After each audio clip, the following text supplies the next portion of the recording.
Welcome to the Battle Ready Podcast. My name is Aaron McManus, and I'm here with my dad. Welcome to the Battle Ready Podcast. I'm Erwin and Aaron McManus. I'm here with Lawrence Fudge. Hey, it's good to be with you guys. Oh, you're trying to take my spot. Except I didn't get the voice right. This is an example of my relationship with you two, just in the middle all the time. The middle? No, that's not true. You're at the head of the table. It's good to have you here. That's great to Down be here. from Seattle. Yeah, got out of the snow for a few days. All right. So for everyone who doesn't know you, and give us a little background. Where were you born? Yeah. I'm from Seattle. Grew up in the Seattle area. Oh, what part? Well, okay, all right. You're from the hood, right? Well, not the hood. I was born on Whidbey Island, remote. Okay. Grew up in an area called Renton. Renton. Yeah. If you know it, you know how to say it. There's no T. It's spelled with a T, but you don't pronounce the T. Renton. I'm renting that house. And then spent about 15 years here in LA, part of Mosaic, and Did you come here to be an actor? absolutely not. Okay. No. And you did live in the hood here, though. I did have a moment in the hood. That's right. Yeah. Which part of the city? We lived in our first house was in Northwest Pasadena. Northwest. Not the south, not the south part. Not where the Rose Bowl is highlighted. It's tucked behind the Rose Bowl. You know, it's the invisible part. I dropped him off one time. I think, right? One time, and I didn't stop at any of the stop signs when I left. It was hood. No, it was great. We love that little house though. But About the size of this room. About the size of this room. Yeah. He always reminds me, he's always like, I lived in a 700 square foot. Got to start somewhere. You just don't want to end there. Keep going. Tell us more about you.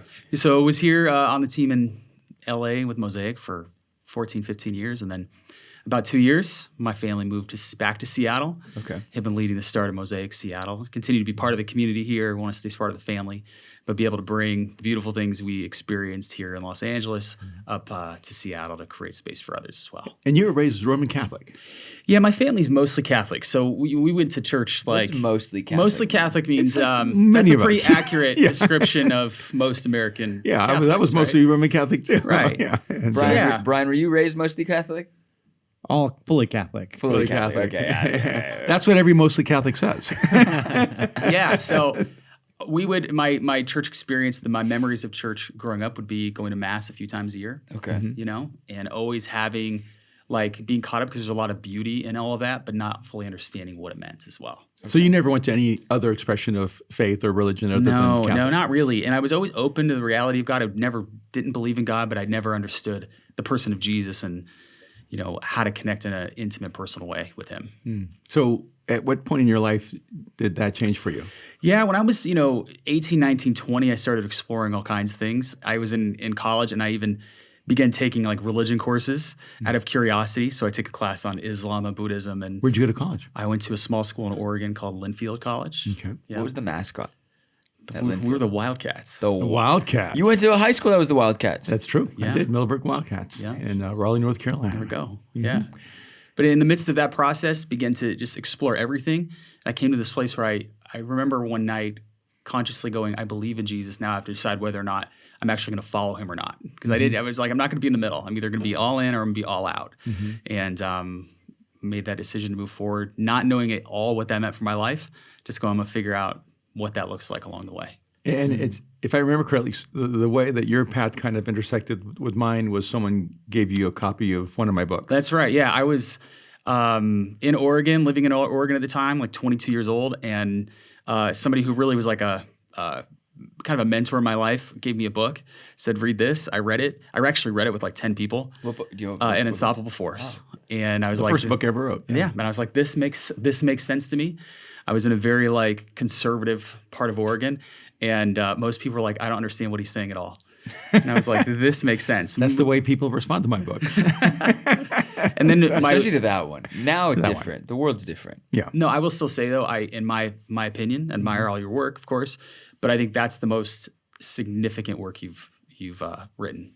Thank you so much. I think it's hold true 20 years later. I think it's an incredible book for people who are who see Mosaic today and follow you, but to go back in time and see what it is you were building when nobody knew who you were and nobody knew who Mosaic was is important to see your words then and how they still ring true today.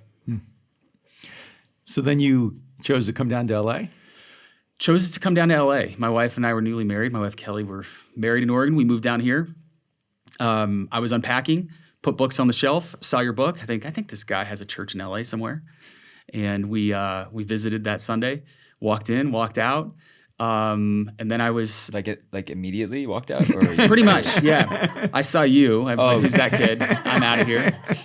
No, we attended. We just joined. We left afterward, and the next day is when Hurricane Katrina happened, and I didn't know anybody here.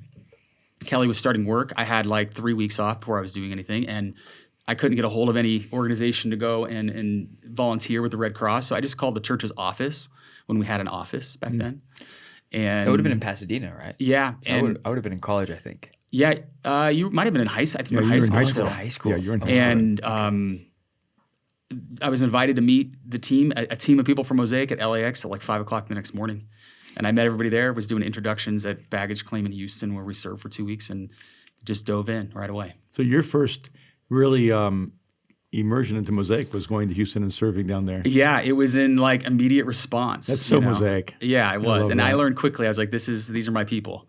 Move fast, cool. step in to address the problems and serve people in need. Yeah. Well, one of the reasons I was excited to have you on the show and have you in LA, but is so we could have a conversation about leadership. Because so much of your practical leadership was learned in the context here, and you've been in several different environments to apply your leadership skills and to develop and grow. And then Aaron, you've had a very parallel journey in terms of starting new campuses or new things, as well as Lawrence. So I just thought it'd be really fun to talk about leadership, things you've learned, things we've learned, maybe things that make Mosaic unique in its leadership philosophy. Well, you went to South Pass. So, I mean, we'll get into this, but you went to South Pass at the same time I went to Venice. Right. It was like the same week almost, right? The three of us had coffee and we're just discussing it's time for us to spread out and have other campuses in the LA area. Right. Or like, do we go west? Do we go east? And I think that Erwin and Eula said both. Yeah. So we went trying out to figure searching. 'cause Yeah. we knew we wanted to do both, but Right. we didn't know when. Yeah, we did what everybody said don't do when you're starting campuses, which is you start one at a time. Yeah. Yep. And we decided, no, we're doing two. In fact, I just had a meeting with my board, and the input I got from one of them was just start one and succeed. And so I came out of the meeting and said, okay, we're going to start several What? campuses at the same time. At that. Okay, I thought you were talking about you just talked to them recently. No, You had back just then. Yeah. No, I remember real that. specifically. Yeah.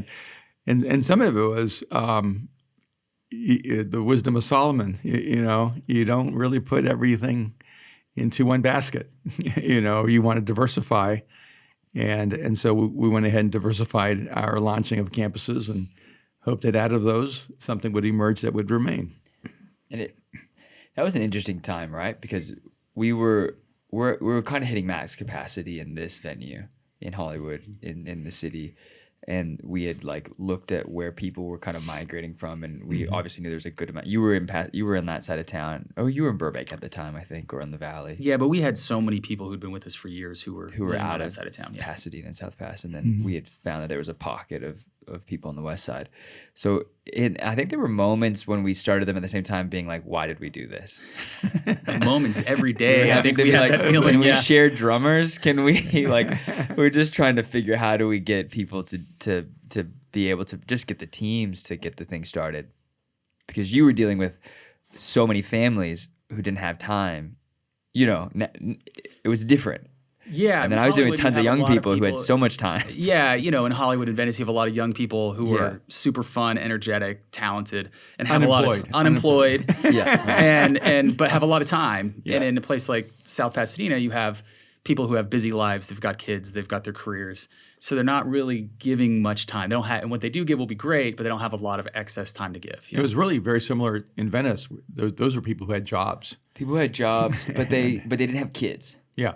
So Venice had jobs, careers, but no kids. And So they had a little bit more expendable time, like at nights and on the weekends. They were cool. Yeah, and Hollywood has no jobs and no kids. yeah. And so when you're starting something new, All kids. and by the way, you start Pasadena, you start Venice, but you also realize that means that some of our top leadership left Hollywood. Right. And so it doesn't just affect the new campuses you're starting, it also affects the campus is supposed to be the most sustainable and the most solid. And so you have that exodus of leaders and volunteers going, and sometimes you lose your best people to the new endeavors because they want to do whatever's new. Like there's kind of a culture at Mosaic where our best people, they don't want to get left behind. So their yes is to whatever is new. They want to go, is this the most important thing you're doing? Is this the most important thing you're doing? Is this the hot flaming center? I want to go there. It did seem, though, we took not, all the leaders in Venice, I love you. But it seemed like we weren't the A team. We definitely weren't the A team. We were like third because there was like you and then Joe and then a couple other guys. I mean, Emerson was still here. If it got to me, 3 people were sick. Lawrence was on vacation, and Emerson was like somewhere in San Diego or something. So we really did take like the 3rd or 4th or 5th person down the like, well, I don't know. It's not like a lineup, but age-wise, just distance from the top. Well, some of it is whoever you start with, and is as the leader, that identifies who is going to join that team. And so if you have someone who's 26 and single, you can't expect a lot of people who are 42 married with kids to jump on that team. If you have someone who's married with 3 kids, you're probably not going to see a whole movement of singles who are 22 join that team. So you were really young and single, as you still are, by the way. Anyone listening? A bit older though. Yeah, but you're very young, and so that, in a sense, created a ceiling, a cultural ceiling for who's going to join your team, and then you're married and you had kids and everything like that, and so that kind of drew families to you with kids. And I think when we made the decision about which direction we were going, we were cognizant of that. Very aware of it. Who fit the communities we were stepping into. You went to the areas that actually fit you. We did, but you also found that you had like a lot of I was really interested in how many families we did have come with us, which weren't many. But there were 10 or 15 that were like really pivotal in keeping the west side, the Venice, because we were in Venice and then we were really in Santa Monica, and that was like a whole thing because they're 2 miles apart, but we couldn't get a venue big enough. So it was that. But then, so we were more in a residential area, but we couldn't get families to come because they'd be like, oh, it's just like 200, 300. That's so funny. Well, for everyone listening from around the country, around the world, that you would describe where we were in Santa Monica as residential. No. I mean, we were in the tour. We were like, but Santa Monica's interesting, right? Because it's like you're 2 blocks off of the touristy part, and then you're 1 block away from some of the wealthiest homes on the beach city, like in Santa Monica. So you're walking distance from the 3rd Street Promenade. You're walking. But we were also walking distance from like homes. Yeah, but it wasn't residential. No, we parked in a parking garage. It wasn't super residential. There, the restaurant, a PF Chang's right next door. I'm getting bullied on this podcast. I know there's someone listening going, oh, I know, and they have a picture of what a residential area looks like. Okay, it's not that. Okay, it's not residential. And the reason for that is because there's no houses.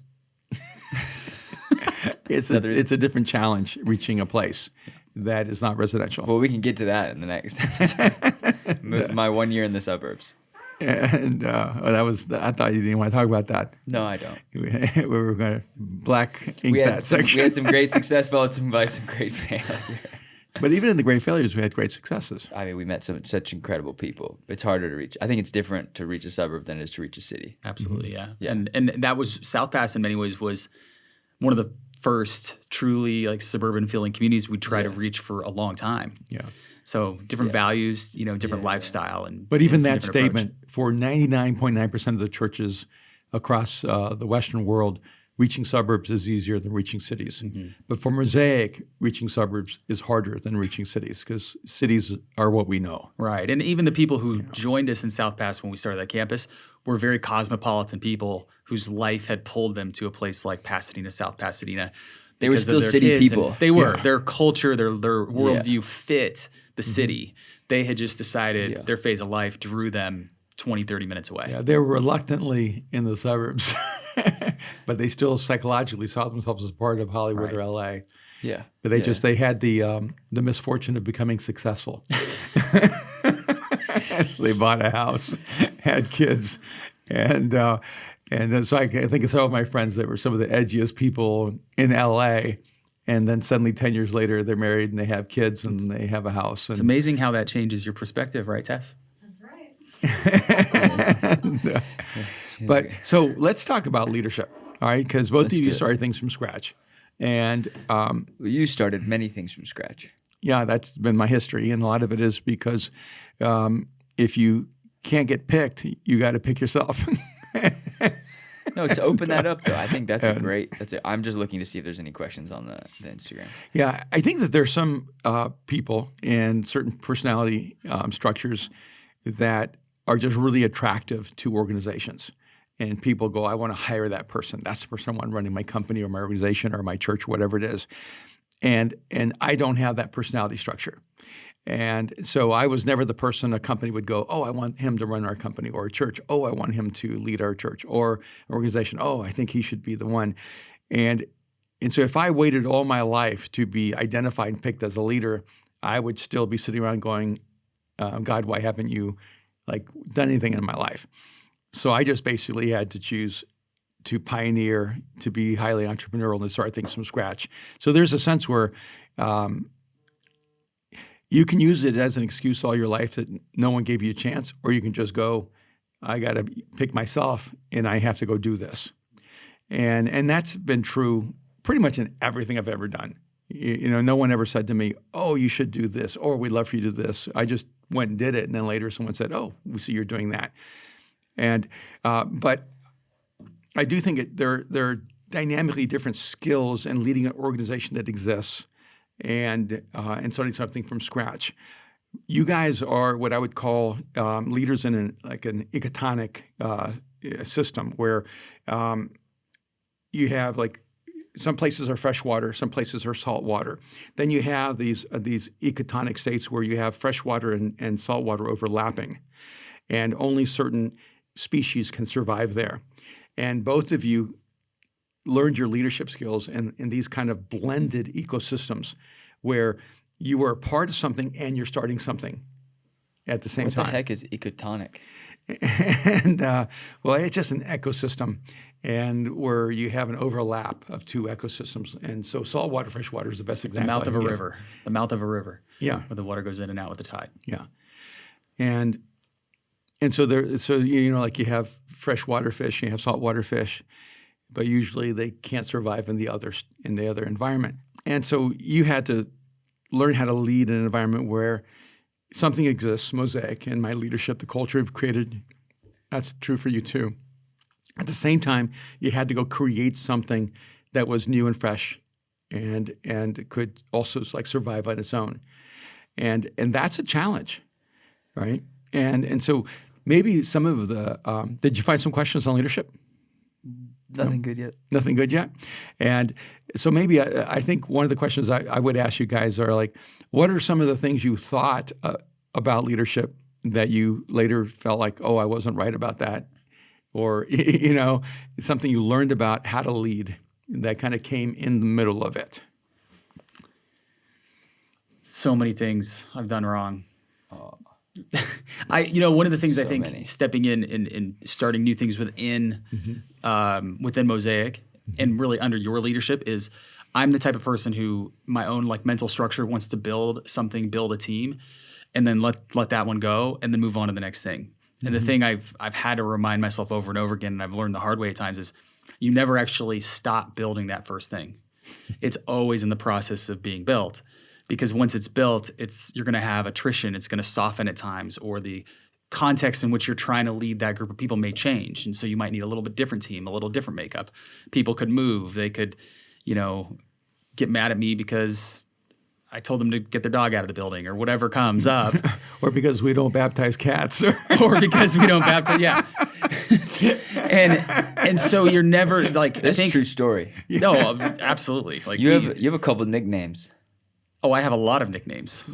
One of them Yelp being, deep dive on me is you'd finish impressive. the story, and then I think we should have a reminiscing moment of our most, because we both were here in Hollywood before everything kind of grew into different campuses, and now you're in Seattle. But there were some weird things that happened here, so we should do a segment of this. People all over the world, it seems try to say that Hollywood's crazy, that people in Hollywood are crazy. Yeah, because they're freaking nuts. And the reality is, if you're here and you really pull back the curtain, Hollywood crazy. Oh, the depth of it is much more noticeable the longer you're here. You know, And it is pretty funny, but yeah. Especially this corner. But keep finishing. Yeah, Finish no, what I you're think saying. I Finish think what that you're in saying. my mind, a mistake I made that I've had to correct myself on, or just be self-aware on, is Right. I want to see something get built and trust that once it's built, it's going to stay built, as opposed to going while it's continuing to grow, you always have to keep rebuilding it at the same time. especially in a cultural environment like Los Angeles, Right. You're not building with concrete; you're a sand sculpturist, and every time the tide comes in, the sand begins to wash away. I remember. What do you mean by that? Like, but I know that the metaphorical. I understand the metaphor, but what do you mean by that? There was a season at Mosaic where we had to reach at least 25% of our congregation every year just to stay the same number. And so when we were at 1,000, if we didn't reach and integrate at least 300 people, we wouldn't even stay at 1,000. And so when you look at a church staying the same number, like when you build a church in the suburbs, it's different because people buy their houses there. They're not going to just leave in 3 months. And so you don't have attrition. So when you grow a church of 200, 500,000, 5,000, those 5,000 people, they're there. They're permanent. They're more permanent than you. You may be gone before they're gone. But in LA, it's so transitory. And there were years where for every 3 people moving in, there were 4 people moving out, where we'd see 1,000 people. I remember one month, 1,000 people suddenly left LA because of the economic situation. And that's just from our church. I'm not talking about the city.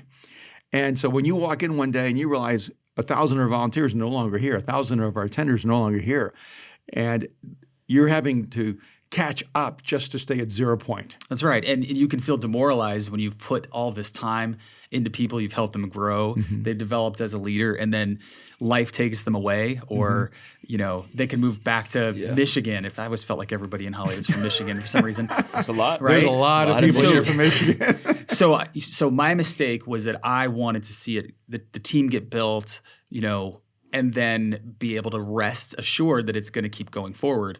And the thing I've had to learn is you're always rebuilding that team. Yeah. Because it's inevitable that you're going to have people who quickly move on for a variety of reasons. In a city like LA, and there are other places that are similar, you're always starting from scratch. Right. You're always beginning anew. Yeah. It's you're trying to scoop out the water as it's flooding the boat. Yeah, I think one time a journalist sent me a question, why does Mosaic have so many people leaving? And one, we have the opposite. LA has a lot of people leaving. More people actually stay because of Mosaic. Our percentage of people who actually leave LA would be dramatically less because they decide to stay here just because of the church. Yeah. LA has a lot of people who come here and they're going to make it big, and 3 months later they're gone. 6 months later they're gone. A year later they're gone. Yeah. That's just the reality of the city that we live in.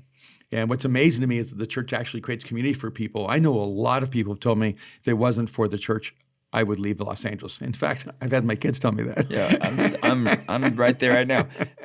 So one thing that we found, especially like in Venice, and I think for new leaders or people who are trying to be a part of teams, something that it's a hard thing to swallow. Like I know that a lot of our younger guys would be like, this person's leaving, this person's not around anymore, and I'm like, yeah, but we had 5 new people. We don't know what to do with them.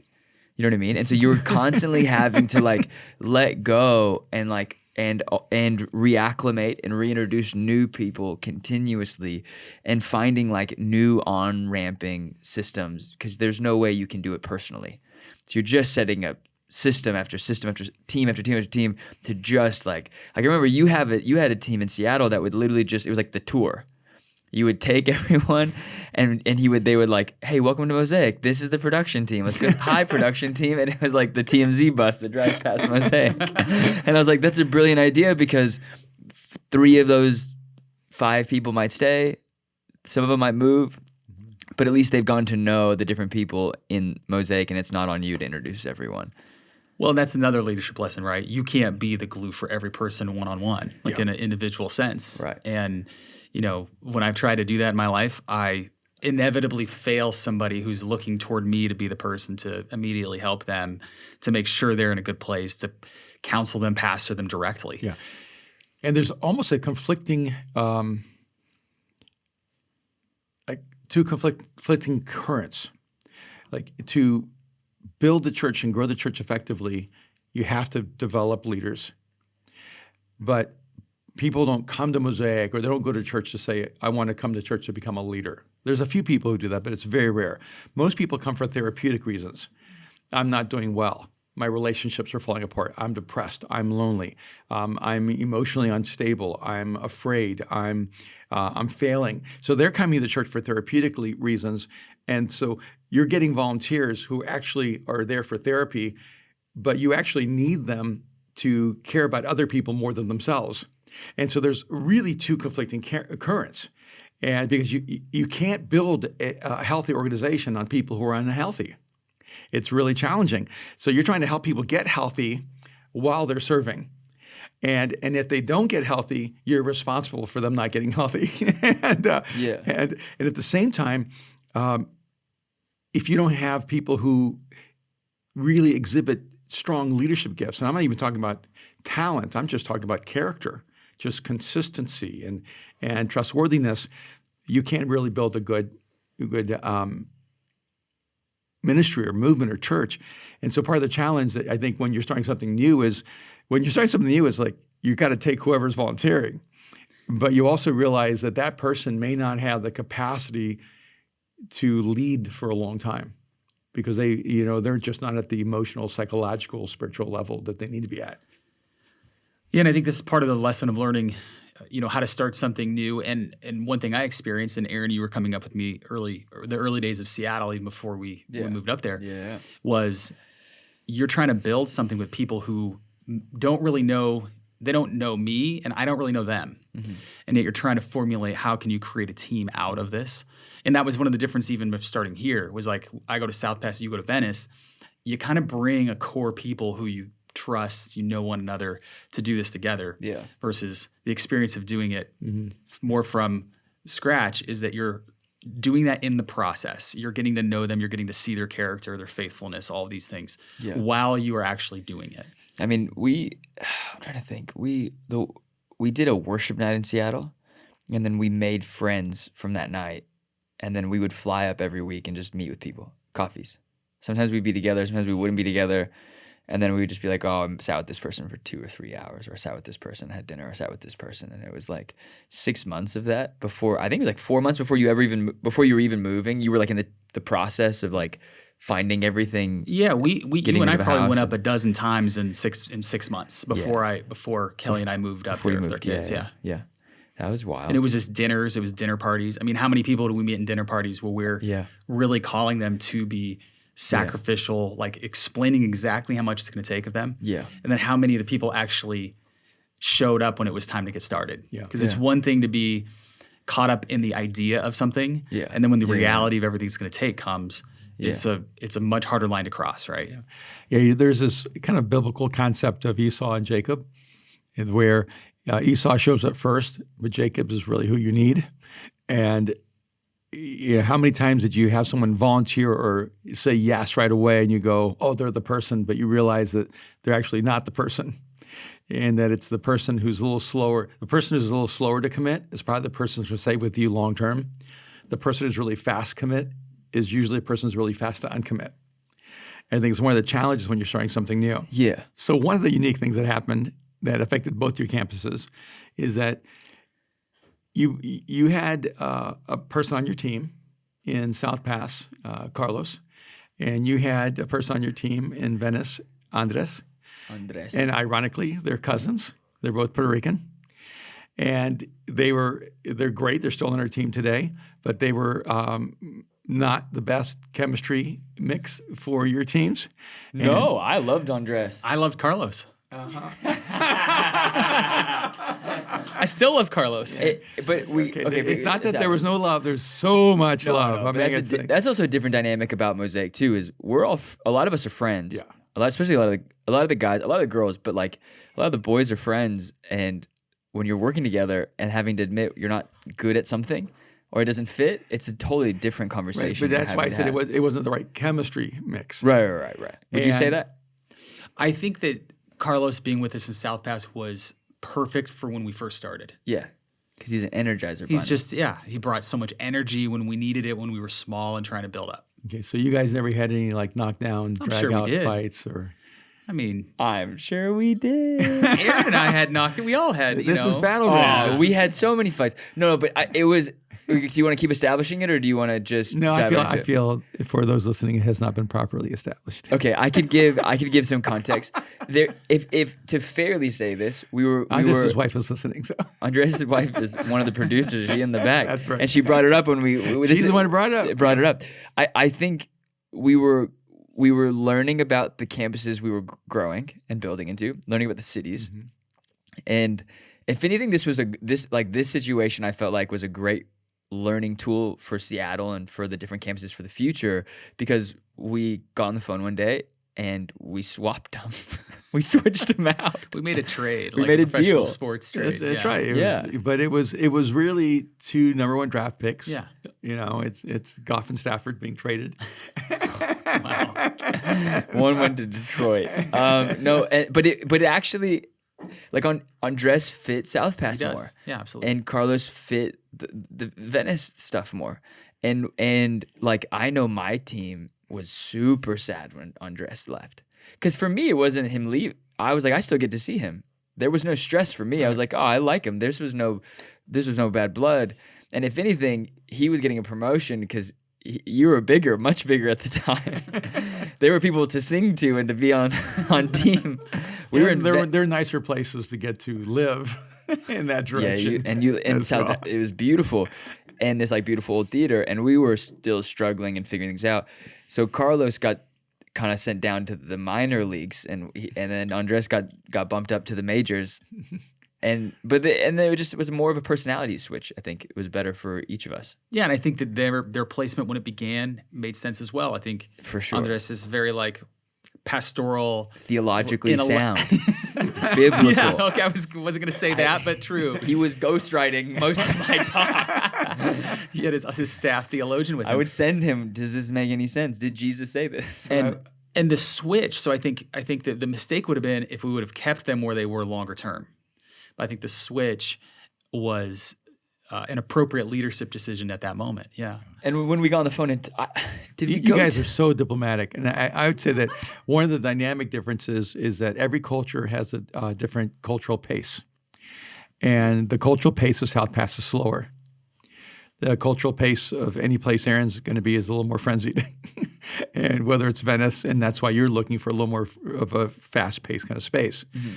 Carlos, on something that we call the Berkman, actually is only a 2 on activity. So he doesn't have a massive amount of social energy, but he's very extroverted and he's more frenzied in his energy. Who? Carlos. Yeah.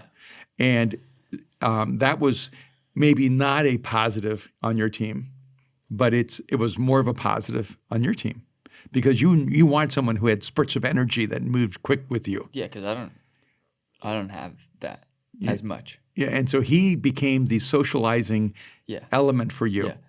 Yeah. And that helped make up for what you felt you couldn't bring to that space. Yeah, but it was great though because Andres is like, he's solid.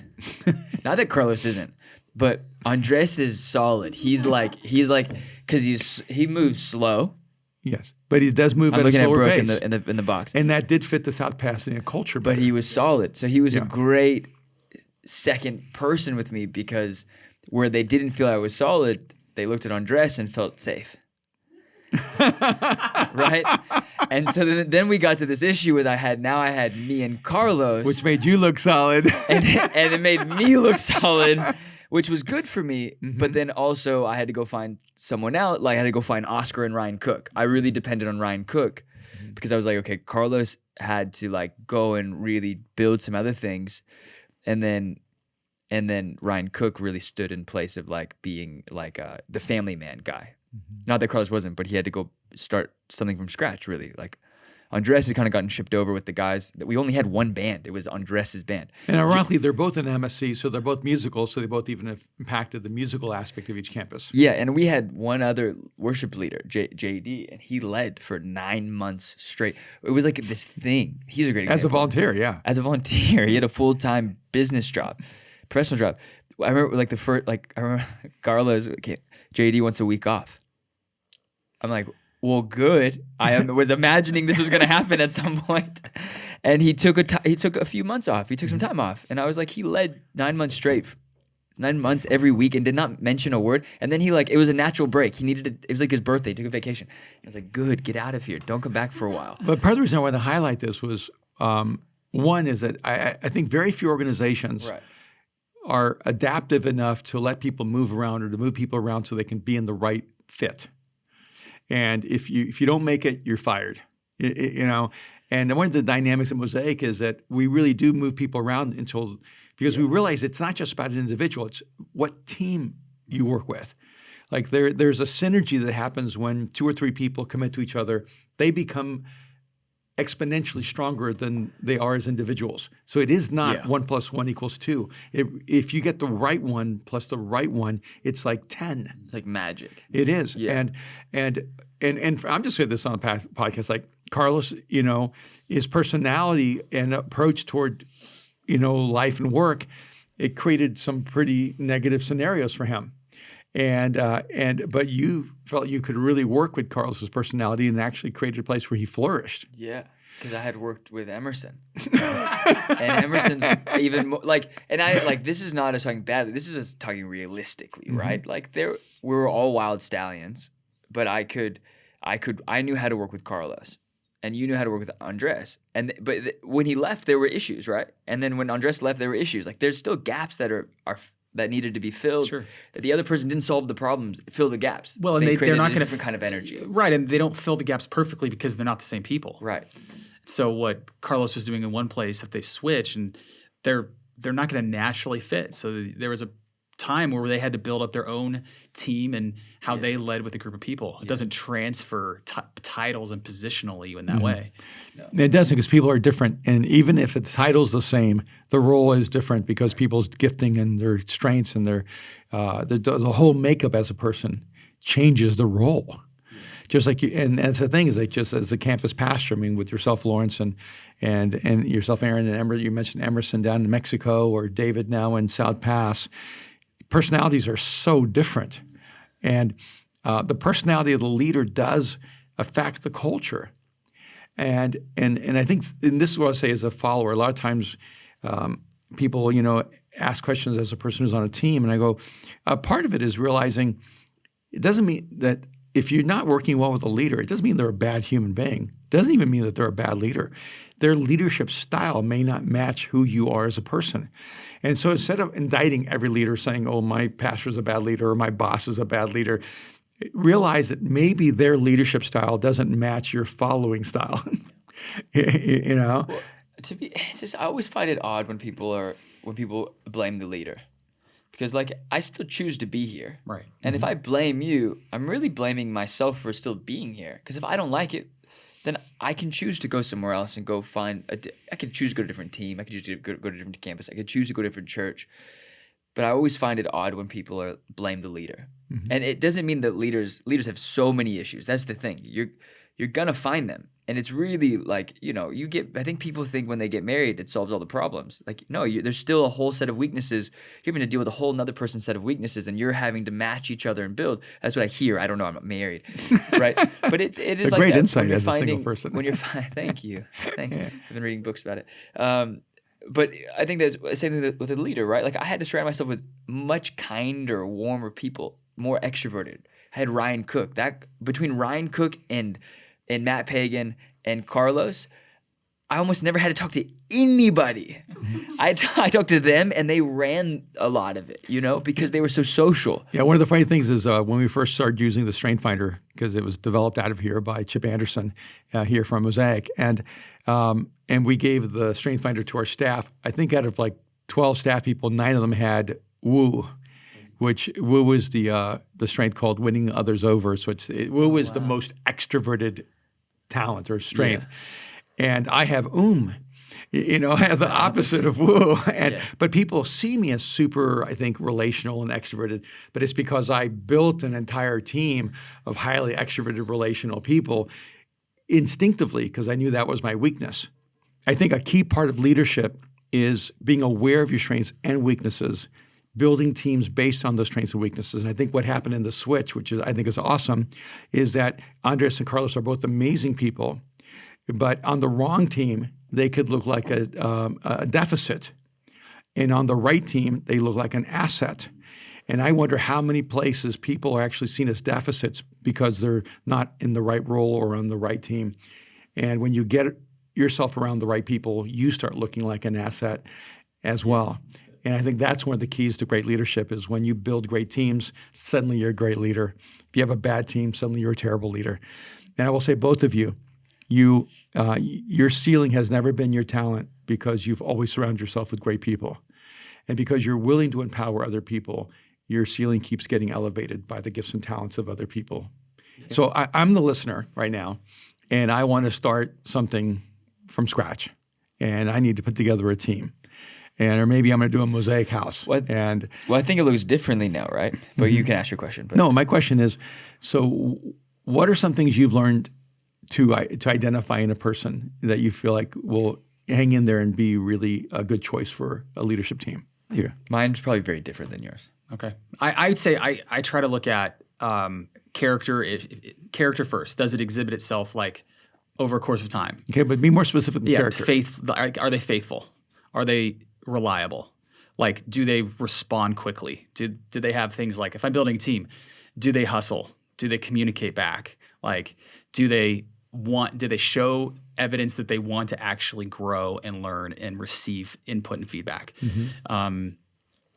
Because everybody, like you said, everybody feels excited at the beginning, but once you get into it and it becomes challenging, you have to know that they're actually going to like push through all of that with you. Yeah. No, I agree with all that. And you've dealt with it different because because South Pass was very different than Seattle. Because South Pass, you were working with people you kind of knew, like they were in our church already, and then you were kind of finding young people to kind of fill in some gaps of teams. And then Seattle was really starting fresh. And you had some people move up, but not many. It was over attrition over time. Yeah. I actually have a little sticky Post-it note I've had in my wallet for like 12 years that has things I look for when I'm identifying people because I have like a blind spot. Yeah. And I read that every once in a while and go, So give us a quick. Well, I don't have it all with me, but a couple of things do people understand their strengths? Like, do they know who they really are? Or do they aspire to be something they're not? That they have emotional intelligence. So if we're in a team meeting, that's not their therapy time. Like that's not the appropriate place for you to unpack all of that. You're the Kevin Pena. No.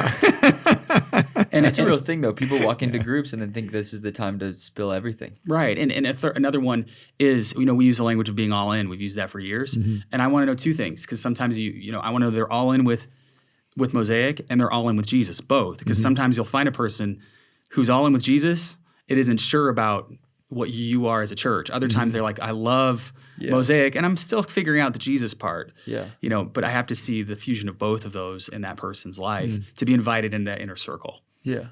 So I've just had these as a reminder for years because I find myself making the same blind spot mistakes at various times. Yeah, and you wouldn't say this, but I'm going to add this. They need to be not only all in with Jesus and all in with the church, but they need to be all in with you if you're the leader to be on your team. Yeah, and I think that Aaron has actually brought a lot of that in. It's like this idea of loyalty. Yeah.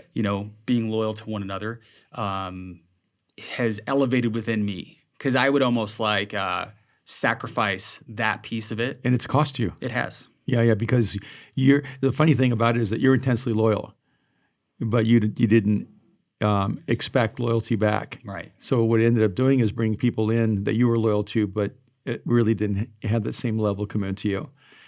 And what I find is that same for you. Same for me. Oh yeah, you reflect my weakness. And, but it does cost you. And what sometimes is hard to understand is that loyalty to Jesus is very ethereal.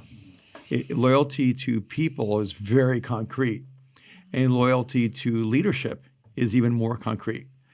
And I always one of the things I actually always prided myself on was I was a really good employee. No matter where I worked and what I did, I tried to be the best guy flipping hamburgers or the best guy, making pizzas and lasagna. I was, the best guy at the construction job. I was, when I worked, after I became a believer, I worked for a boss I completely disagreed with, but I was completely loyal. and I wanted to be his best employee. And I have always, felt like the best evidence that I would be a good leader is that I was a good follower. And I think sometimes we don't really give ourselves that room as a leader to go, I should expect of others what I've expected of myself.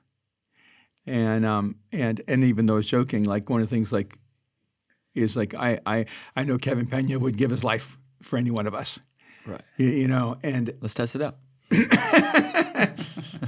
No, and it's like when you have people in your life and you go, I'm completely loyal to this person and it's reciprocal, there's something really powerful there. Yeah. What are some of the things, Aaron, that you looked for? You said your list would be completely different. No. Just approach is different just because it was in a different place, right? It was a different place. I think a bit of it is like, one, who's available? Sometimes that's all you got. Who's crazy enough to do it? Mm-hmm. But then also, and then you've got to pick your leaders out of it.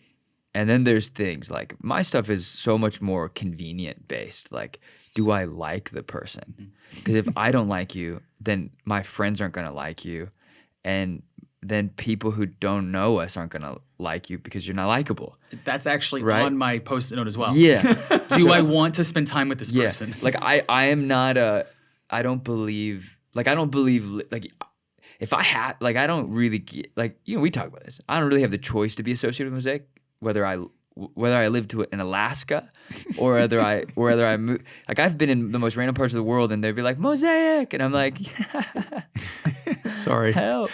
You were born into this, yes. It's been branded onto your soul. So a bit of it is like, I want to protect a bit of my space of going, okay, who knows when to talk and when not to talk? Who can give me my space and also be my friend? Who can lead other people and care about people and then also know how to translate that? Who doesn't talk about other people that aren't in the room?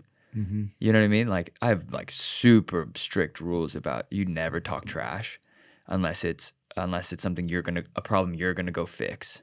I think a lot of it is how people talk about other people. Mm-hmm. So if I find that people are bringing up problems that they're not willing to solve, then I think that's a bit of an issue. I really like, if you see something, you really got to do something about it, or at least address it to some degree, or build a relationship. So a lot of the people that I think we built teams with were people who were willing, but also people who were willing to like learn and to listen and to be really open. Like, I'm not the most. You're a little intimidating, but you're much friendlier to strangers. Okay, I'll receive that. People love Lawrence. People love Lawrence. There's like Lawrence fan clubs. I'm not the same way. I'm not the same way. What I'd say is that you and Lawrence are not dissimilar in some ways. And early on in Lawrence's life, he was known as the spirit of darkness. Spirit of darkness. I'm still known in some circles. And that was because a crazy person from we don't know this person. Because you don't tolerate crazy. Wait, hold on. The backstory to that is a crazy person came up to you at Hollywood and was like, then you said, what did they want? She wanted us to give her like a team of people to go preach on the street in Holly Boulevard. Yeah. And I said, absolutely not. And then she went over to our old friend and pastor, Ralph Neighbor, and said, that man over there is the spirit of darkness. Yeah. That's a true story. And so whenever Lawrence is grumpy, so we just kept that as his nickname. we call him Darkness. But I will tell you, like 15 years ago here, an elder at Mosaic pulled me aside one evening and said, if you don't learn how to control your intensity, you're going to be very lonely as an older person. Yeah. It was a real thing, and I received that and have held on to that all this time. Yeah. So one of the things that I do look for is someone who's aware of the moments, right? Like, will they let me have my moments will they leave me alone when I need to be left alone? Do they understand the situation? Do they understand what's going on? Like, there's a lot of intense moments you deal with when you're working with people whose lives are broken, or your life is going through a situation. Are they people who bring peace and comfort? The people that bring you more anxiety and stress. That's another thing. If you bring anxiety and stress into the room, you're gonna be under someone that's less anxious, more peaceful than you. Because I don't want to feel that, because there's already enough. So then I kind of like, I think it's an important point there is that you look for people who don't need you to be perfect, who accept your imperfections. Well, I think earlier on it was definitely I came from a really aggressive leader, and then I took on some bad habits, and then I was figuring it out, and it depends on what season you caught me in. Was I going through something or not? And so I think there's the people who are, I've always been pretty open that it was like I was never the perfect person, and I was always trying to work through things and grow. But as far as like leadership, I think it mostly stemmed from people that I found likable, and it wasn't like the cool kids. Like I got some super nerds on my teams. I got some super nerds on my teams. I don't know why Tess and Kevin are looking at each other. What I mean by super nerd, like I would consider Matt Pagan a super nerd. Like he's a pro athlete who serves, but if you talk to him about boards, I'm like, bro, I don't understand what you're saying. Or are we talking about millimeters and I don't know.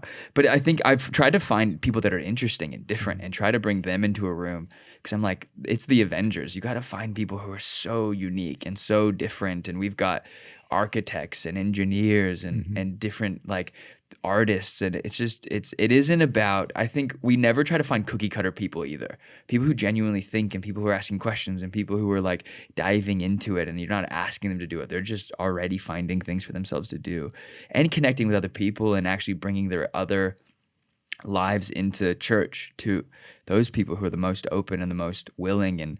And like we talk about this a lot, like if you're going to grow a church, your biggest inviters, you can't make them leaders. They have to be like a part of the team, but free to like go to lunch and go to breakfast and pick up and drop off. Like those are your promoters. And I think a lot of times people make the mistake of like the cool kids, or those kids who like have those friends. Oh, come here and be with me 24/7. I'm like, you have my phone number and you can call me anytime, but I need you with your friends and bringing them in, or this place will never grow.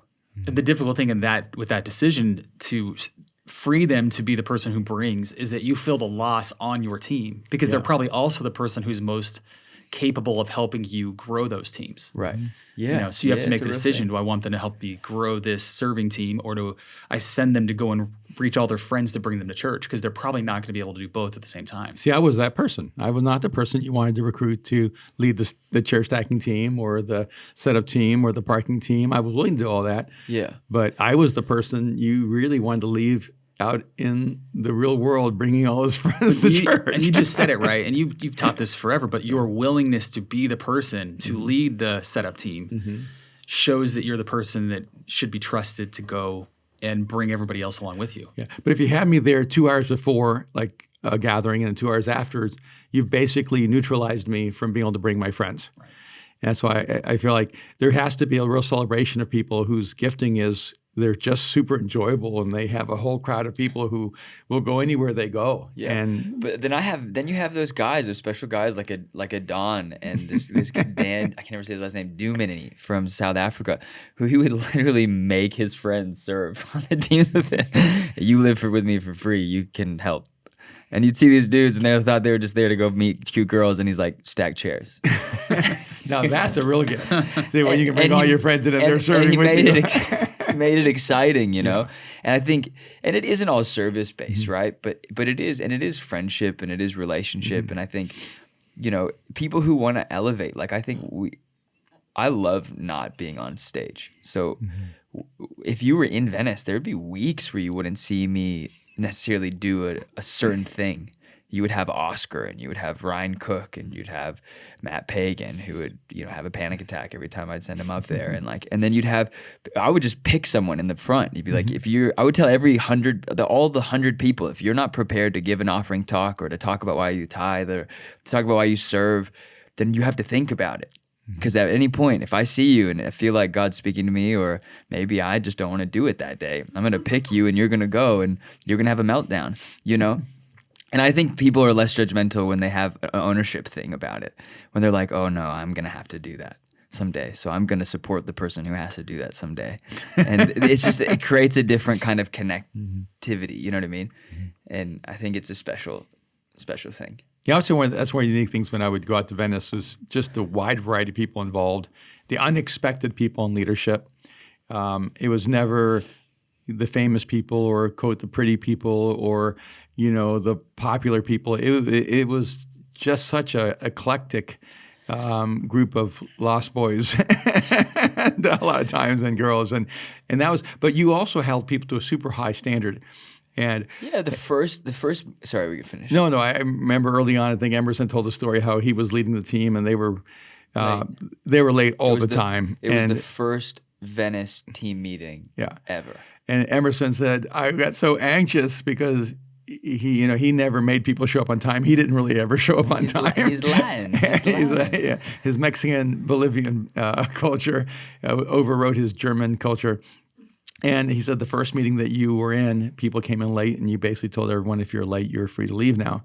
Well, I said, next time you're late, you wait outside, and I'll come talk to you afterwards. Mm-hmm. And then there were 3 people that were still outside because we locked the door. And then we had a chat, and it sucked because, one, these weren't my friends. Like, they were mostly Emerson's people, But we kind of knew Em was going to Mexico. So I got paired up with Emerson to build this thing. And you were there. That was a bad day. And some of the paid people showed up late. And you, right? Yeah, not me though. Not you. No, not you. You were there. I think we went together. And then and it really shows you though, because it's like, oh, if you don't beat me there, then there's a commitment issue to some degree. And not every situation. I wasn't like that forever. No, but Emerson told me, he goes, I was so anxious, and yet our culture changed, where people started taking things seriously and the quality of everything elevated instantly. Yeah. And so and then I would have people come to me and go, which campus should I go to? And I would try to be, a little more like, well, if you go here, it'll be like this. If you go here, it'll be like this. And I would have people sometimes tell me, well, I want to go to Venice because they're more like Navy SEALs, and I feel like because there's a crazy person running it, and if I don't go there, I'm not gonna get to become a leader. And but each place had each place had a different thing. I think one of your challenges was you were driven, focused, intense, and you'd come out of Hollywood, where you could, work with so many volunteers who really, they had so much free time. They were desperate to do something. Right. They were so lonely. They wanted to volunteer. Yeah. They wanted to be at every gathering. It wasn't like you were having to demand it of them. Sometimes we tell them you can't be here this much, and they would beg to be there more. Then you go to South Pass, where you have husbands and wives working full-time jobs, and they have kids. Yeah. And now you're going, okay, how do we build something meaningful with people who have razor-thin discretionary time? Yeah, in Hollywood, we could send a text in the morning and have a team of people meet us at noon to work on things. Yeah, and they were pumped about it. And one of the adjustments I had to make was things have to be scheduled out. They need to be patterned, a bit more predictable, so they can be built into people's life. Because it wasn't, I think it'd be wrong to go, they're less committed because they can't show up. Yeah. No, it's that I had to adjust to create space in their world so they could plan ahead for it. And we might get less time, but because these are really actually talented people, the little time they gave would be higher quality than the abundance of time somebody else would give. Yeah. I mean, it really helped, especially going to South Pass, really helped. Because you noticed something that long before we started South Pass, that just the morning was different than the night, and the different services genuinely had different people, different walks of life. People who found Mosaic at the 8 p.m., once they started dating someone, started going to earlier and earlier services. And then once they had kids, it was the earliest service. And then, or the gathering. And then they would move out to the suburbs, and then we'd lose them because it was like, okay, you're not driving 30 minutes to church. And then we started South Pass, and you got a completely different demographic, and then really young kids that were awesome, and they really helped build the church. But it was such a contrast. It was, if you could do a social experiment, everyone, I'll use extreme language, everyone there who was like business people, they both the parents worked, they had kids, they were so low maintenance. Oh, it was such a pleasure. And then everyone who went there from Hollywood that was in that quote Hollywood culture, they were the most dysfunctional and toxic people. But now they stood out because in Hollywood, their toxicity was normal. And then now they're in South Pass, and it looks so different. Yeah. It was for me just watching this going, wow, when I used to work in an intensely violent area years ago, and then I would travel, go somewhere else and come back, I would see the world I was in with fresh eyes again. Because honestly, when you're walking and living in a highly violent, highly impoverished area, you almost become blind, desensitized to the amount of violence and darkness around all the time. Then I'd go to Oregon for a trip and come back, and I'd go, oh my gosh, I live in this space. This is the world I'm in. And I think South Pass, that experiment allowed us to see, in many ways, the high toxicity that we work in every single day in Los Angeles, which is a leadership challenge. And what I found was the healthy people who were in South Pass with us, they didn't, they understood they had people integrating in who were actually very unhealthy and had an incredible amount of patience for that. Like they didn't get worked up about much. They were super low maintenance. They were healthy. They don't buy faithful. into drama online. Yeah. They don't gossip. And they don't have the time to deal with that. No. You know, I don't care to get caught up in all of those things.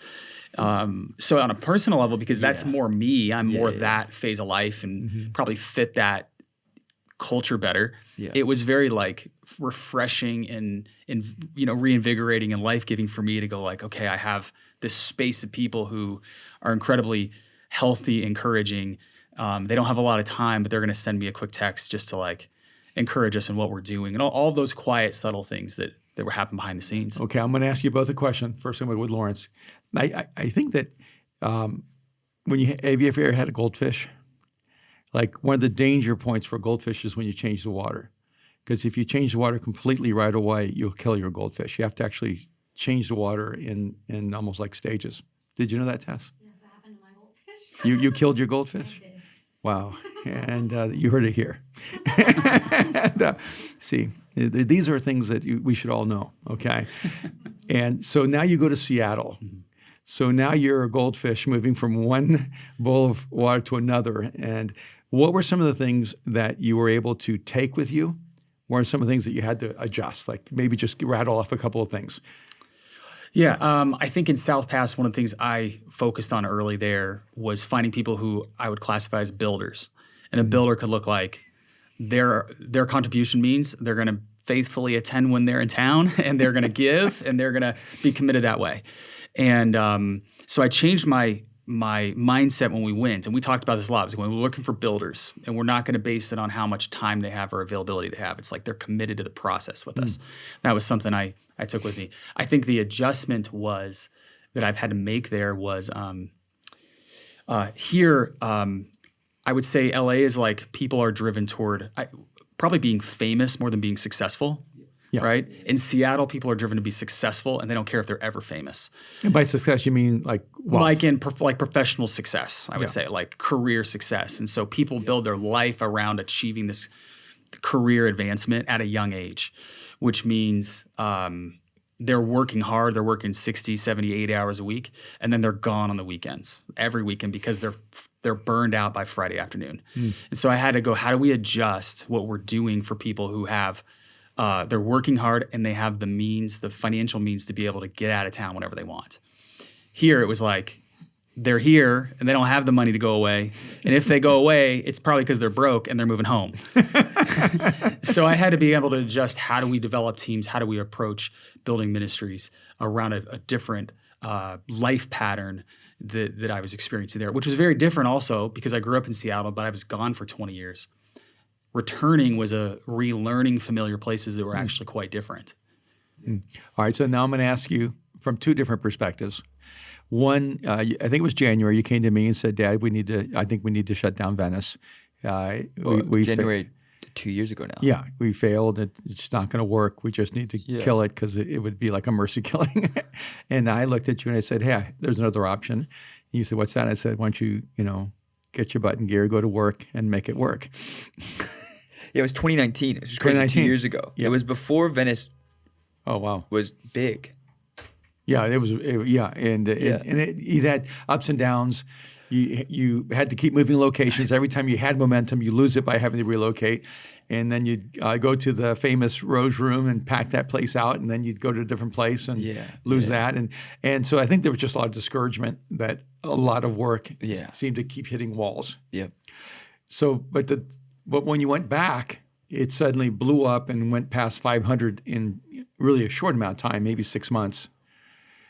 Right. And so what were some of the adjustments that you made from I'm going to say BC and AD, before crisis and adjustments we made. I mean, we had a conversation because we started it in Venice as like a small, as like I think it was like what were we calling them back then? Was it a crew You start night? with a crew, probably. Crew. It Yeah. was like Crew, the first the first seasons of Cruise, and then that like a kid came to Jesus, a young kid, and then from there we like rented a venue, and that was where the Rose Room was, and it kind of grew in there, and that room's pretty small, so then we were like looking for more of a venue we could rent more frequently, and then we found it in Santa Monica, and then we went from there, and we got kicked out of that venue, and we were you didn't know that story until last week. I had kept it kind of quiet, but I got us kicked out of the venue. Oh, I was aware. Yeah, You were no, aware. I knew. had to call you. No, I think knew. you were my boss at the time. I just wanted to hear the details, but I knew. Yeah, you didn't hear of why we got in the fight. But that venue guy was pretty. He lived in the venue. He Yeah, had I remember cats. It was a whole thing. Yeah. People with cats. And then we ended up going to I think 5 different venues. We got kicked out of a venue because the city didn't like the noise, the neighborhood. One venue was like essentially the equivalent of like the Staples Center to our size. It was like 1,200 seater, and we were like 200 people barely on a good Sunday. And then we went from morning to night. We were losing families. Like it was just getting whiplashed to every venue. Venice doesn't have a lot of venues, and then we ended up back at the Rose Room. We did Thursday nights, and it was like I think it was like 112 people, and it was dying, and it was just like lower and lower and lower, and we were having to do setup at like 5 o'clock or 4:30, so we were having to get off work early, and then it was just like super hard to get people there. It was really tough. Then it would like I remember one day it like the freeways flooded. Do you remember that? Oh, yeah. And I like lived 15 minutes from the venue, and me and Matt couldn't actually get to the venue because they had shut the road. Like this has never happened. Like we just had so much bad luck. The truck that parks in Hollywood that had all of our gear got stuck on the 10 because it was literally like a water world. Like everything could have gone wrong was just going wrong. And then I called you begging you, just please kill it. Put me out of my misery. Like, this thing is dying. Like, me and Carlos weren't even talking anymore because we just were embarrassed. Like, it was just like, this is awkward. And then you just said, like, okay, well, if it sucks already, you're not the greatest speaker, so why don't you kind of suck. It kind of sucks. So just why don't you speak through it and just, like, learn to communicate and grow. And then if it dies, it dies, and they'll roll back into Mosaic in the main campus, or they'll hate you forever and never come back.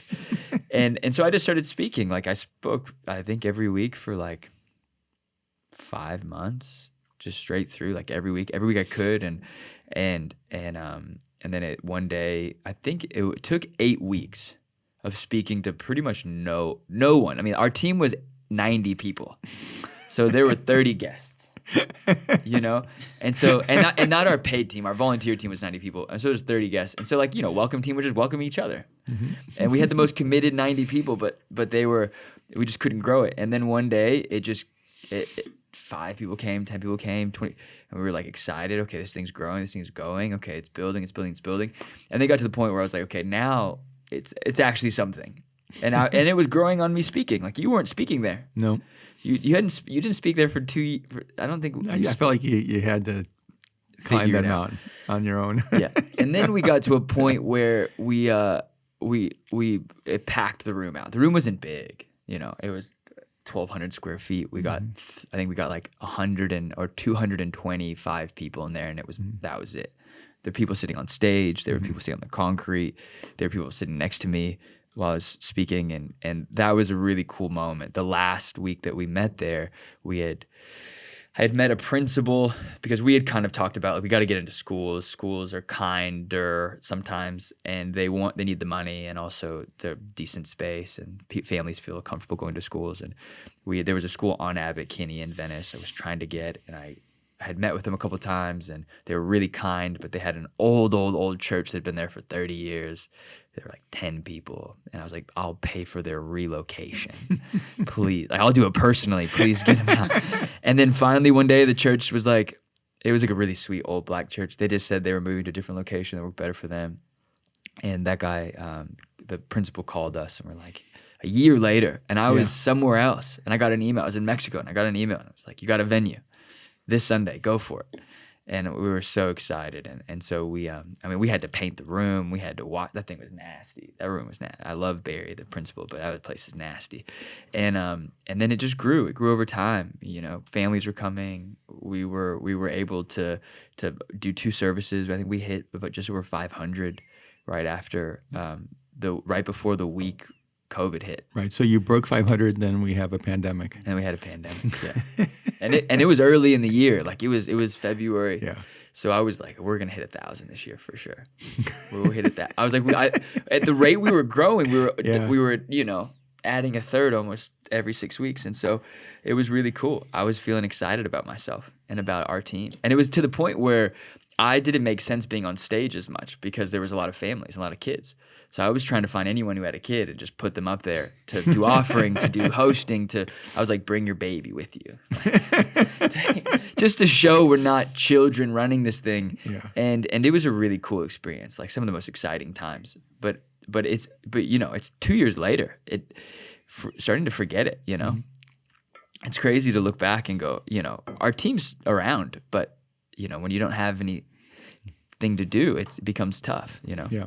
And by the way, just to encourage both of you, both Seattle and Venice, even though the campuses have not met in over a year, still have so many people who are faithfully giving every single week who still, identify and declare Mosaic as their church and you as their pastor and that campus is their campus, which is really beautiful. Mm-hmm.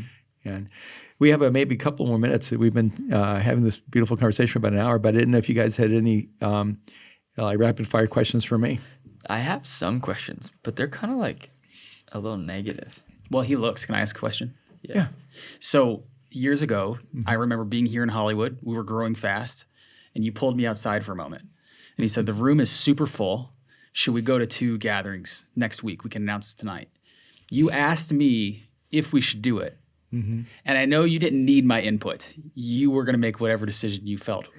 Why? What were you looking for in my response? Because you've asked a lot of younger leaders on our team questions like that at certain moments. What were you looking for?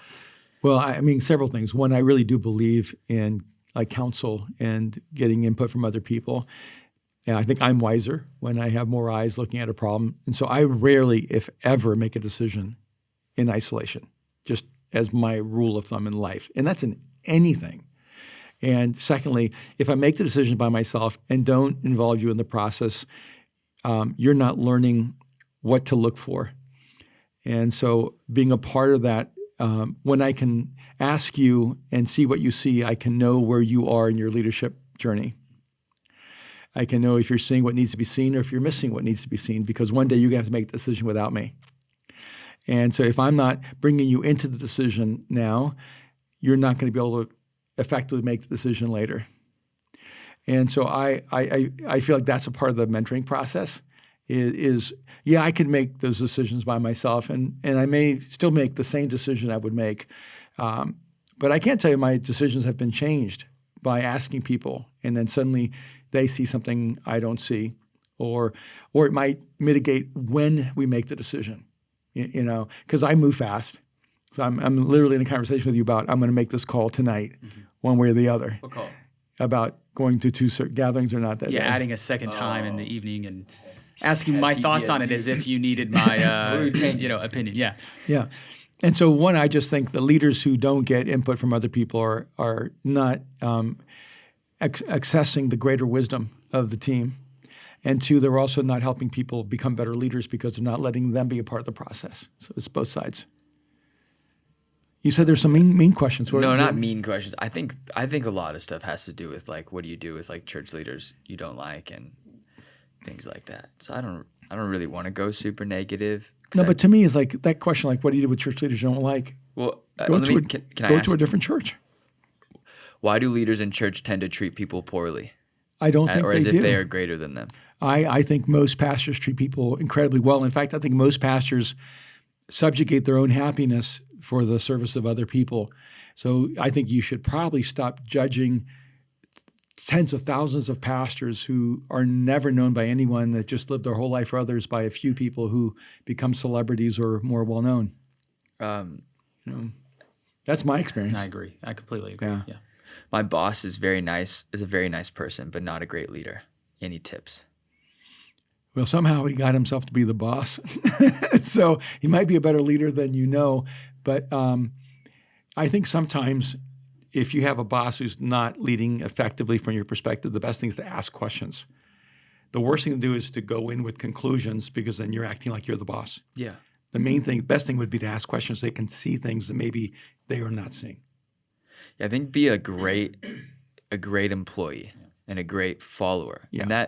And that can mean you can do more sometimes you can do more as the person under the leader than the actual leader. Right. Yeah. Because you can go and get stuff done, and all he can do is say, I don't want you to do that. Let's not do that next time.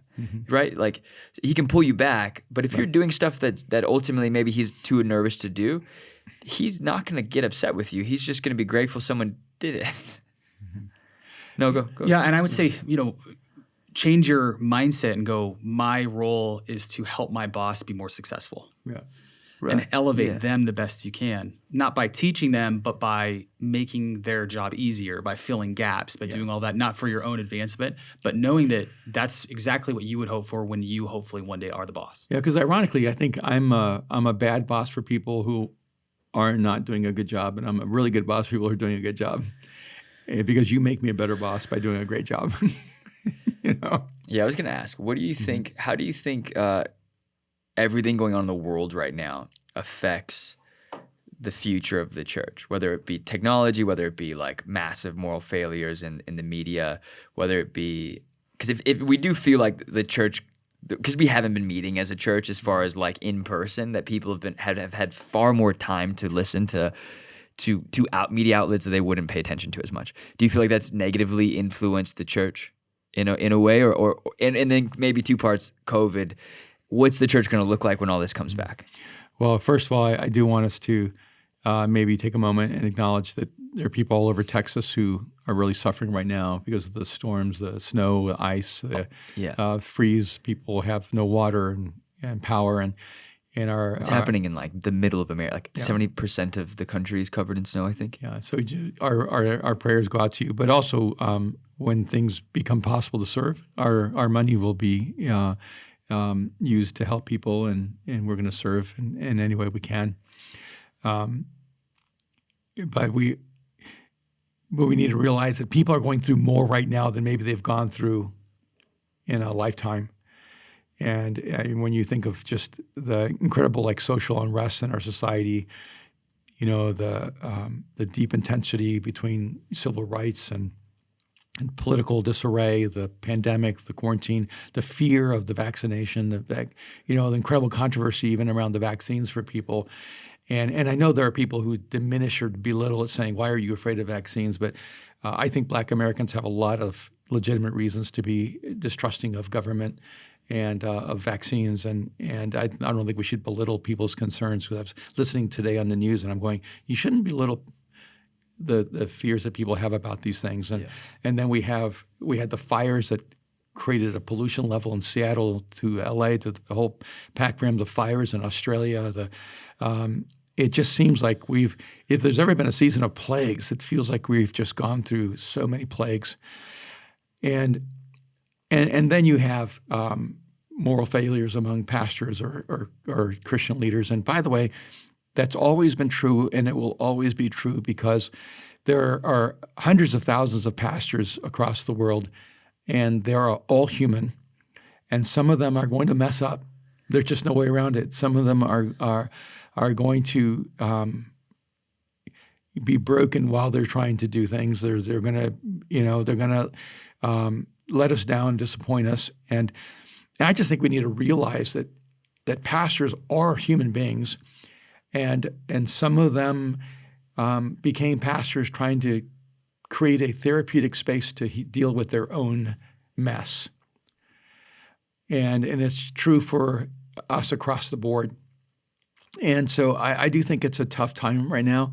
And what I would just say for leaders, pastors, for anyone who's involved in this space, one, don't be a spreader of the negative.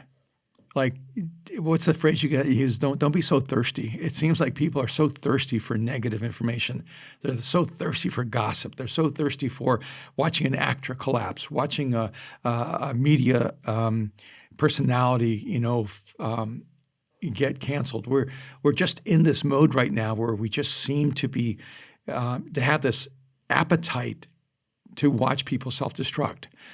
And I think that we need to be focusing on the good that's going on in the world and focus on the good that people are doing. And there are no Vanity Fair articles about pastors who are really doing a great job. So why listen to them when they're it's like, look, why read negative stories in magazines and newspapers about even Christian leaders when they don't take any time to write about the positive things that Christian leaders are doing? Be careful about media sources that only highlight when people are messing up. And so I'd love for us to highlight when people are doing well, when people are actually serving the world, when people are actually making a difference. That's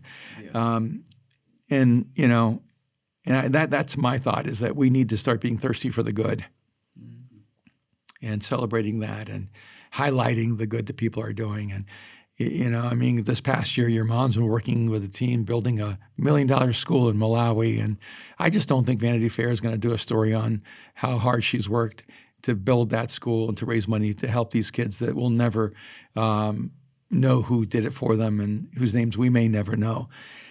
Why don't we focus on the good that people are doing? Because there's a lot of good going on. Yeah. That's a really good word. And that's about leading. Leadership is really about moving people toward the world that you feel must be created.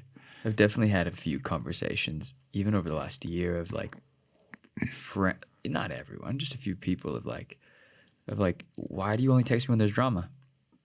Like, you need to filter some stuff out. Like, I ask you how you're doing just any given day. And also, I don't care about the drama unless you want me to care about it. Yeah. Why, you know what I mean? Why are we so interested in it? And even if it's in my benefit, but it's just like, hey, it's move on. Let's move forward. I mean, I know for you, there was a time where you decided to quit. You're not going to be a pastor anymore. You're going to go do something else. Because you have the ability to be a businessman. You have the ability to make more money in a different place where you have no scrutiny and no haters and no attack. And I mean, if I remember correctly, I basically did not let you do that. Some truth in that. Yeah. And I just went after you and said, if you're moving to the Northwest, why don't you just start the campus? Yeah, this is hard. I mean, surely over the years you've had moments, and you've shared this at times, when you're like, I just want to tap out. Same with you. And at the end, I'd say I'm in that place right now. Yeah, I'd be being honest. Yeah, and I think the question is, does your belief in what you're working to build, is it more significant than all of the hate, the pain, the arguing with people, the whatever's going to come at you? Is it worth all of that? And at the end of that day, it was. Mm-hmm. But surely I've of course had moments when I'm like, why? None of this is worth all of that. And then you take a breath and you get up the next day and you go, no, I'm going to keep going. And I know you've had those moments. Oh, I mean, even like last week, I told Kim, I said, I have the capacity to do a lot of things, and it would be easier. There'd be no public criticism, and I would make a lot more money, and no one could actually say anything about it because I'm not a pastor. The only thing that keeps me here is this unshakable realization that Jesus changed my life, and that he is the catalyzer of the church, and that the church for him is essential and central to everything in life. And so sometimes I'm a little angry going, I would like you, Jesus, just to release me to go do something else and to tap out of this space, because it's just a really hard space to be in. And then I look at what it does to my family, and I go, is it really worth that kind of cost? So I guess the truth is, every day that I choose to be the pastor of Mosaic, I'm saying the answer is yes. It's worth the price that we pay. And I will say, when we made the decision to move to Seattle, which was not contingent upon Mosaic Seattle becoming something. We knew it was time to move. But when we had the conversation about Mosaic coming to Seattle, us going to start a church in Seattle was contingent upon us being connected to Mosaic, because I wanted to have a person who I could follow, who I knew who was going to protect my family. I had a community of people who I wanted to do this with, even if it was from 1,000 miles away. Because when it gets difficult, I did not want to have to go through those things, those times by myself. And that's the thing people don't see up close about how you lead, is that you've always protected our family. You've always protected me as a person above me being on the staff here. And so I knew I could trust you, even if it was from a distance still. Yeah, and if we stop doing the good that we're called to do, aren't we letting the hate win? You know, and in fact, when I see like God change someone's life, you know, when I listen to Kevin talk about his life before Jesus and his life since Jesus, I go, oh yeah, that's why it's worth it. You know, when you get, I mean, I got an email from this woman whose husband was tragically killed a couple of weeks ago by a guy who stole a car, was running from the police and hit him. And she said her husband found Jesus here at Mosaic and reached out because it was just so devastating. And one of her people from our team back has been meeting with her, and she's saying, thank you so much, you know. And when you see, because I don't know how a person makes it through this life without Jesus. I've got to be honest with you. I'm like the intense pressure, the emotional strain, the relational crises we face, forget pandemics and quarantines, just the stuff of everyday life is so challenging. I don't think I would have made it through my life without Jesus in my life. And so I feel sad for people who are trying to go through this life without the knowledge that there's a God who loves them and who died for them and lives for them, and that they don't have to be alone. They have to do this alone. And so that's why we do this. That's why I do it. And it's because Jesus genuinely has been my source of life. And I really believe that for everyone who's listening and for everyone who's not. I'm listening. No, I meant for everyone who's So Anyway. are we wrapping this up? Yeah, I think this has been a good conversation. You feel good? Anything else you want to say? Thanks so much for inviting me in very spontaneously this morning. You want to shout out your wife? Oh, my wife, Kelly, she's amazing. She's at home with the kids. She is homeschooling our kids in the midst of this and doing an incredible job. So This is crazy. yeah, You have good kids, though. we do have good kids. Yeah. All right. Thank you for listening to the That Already podcast. You can rate and review this podcast on iTunes. Well, actually, we broke 700 ratings What does that mean? or 700 reviews. Oh, It means 700 different people rated and reviewed it. That's amazing. Rated it and reviewed the podcast. It's pretty cool. that's incredible. It's really incredible. And then you can also check this out on Spotify and on YouTube if you want to see Lawrence's beautiful face. Do we have any merch available? We can. We'll have merch available. I'll release some new stuff. So check it out. Check it out tomorrow. You can also join us for church on Sunday too. And we have a new thing called Mosaic Houses, which is essentially just a global connecting point to bringing Mosaic into your home and connecting with the team, and so we can know who you are and identify and equip and to kind of grow and build. And Lawrence is leading that strategy with us here in LA and Seattle and across the world. And I got assigned 2 people, which is pretty cool. Someone from France and then someone from a city I cannot spell.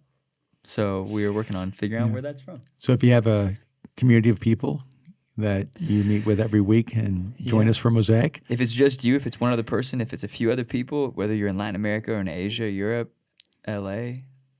and you want to have a pin that there's a Mosaic house Yeah. in your city, let us know. Let us know. I think this is exciting. Yeah, we've already had such an incredible response in just a few days. Yeah. I know it's just going to build over time, but people are excited. We're excited. Our team's excited to work and to help build this all over exciting. the world. Yeah. Yeah. Okay. Let's do it. Hey. Should we do this? Oh, wow. Musketeer Battery. like. I'm keeping this cup. Are you? Take one for Absolutely. Kelly. Send one for Kelly. All right. Goodbye. Take care.